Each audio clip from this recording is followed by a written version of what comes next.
Higit sa 70 instructors na mula sa GMVCC campuses sa Kamsur ang Google Certified Educators na. Matapos silang sumailalim sa Google Certified Education Training Level 1 and 2 nitong Disyembre. Ang programang ito ay resulta ng pakikipagtulungan sa tech giant company na Google, kung saan layunin nilang mabigyan ng certification ang lahat ng guro sa buong lalawigan.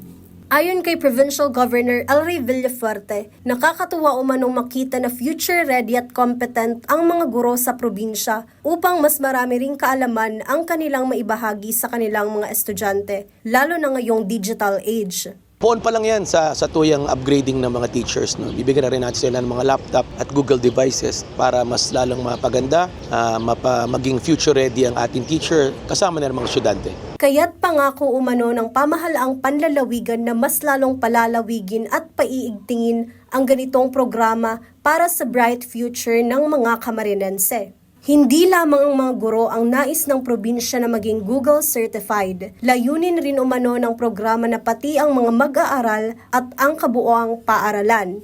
So, umpisahan natin sa college, then susunod natin may programa tayo sa elementary at high school na maging Google certified ng iba't ibang mga eskwelahan dyan. In fact, nilalaban natin na 1,000 schools sa ating probinsya maging pilot program ng Google certified schools kasama ang DepEd. Dahil rito, mas magiging maganda ang kalidad ng edukasyon sa probinsya ng Kamsur at mas lalong magbubukas ito ng oportunidad para sa lahat ng mga kabataang Camarinense. Jem Garcia, CSN.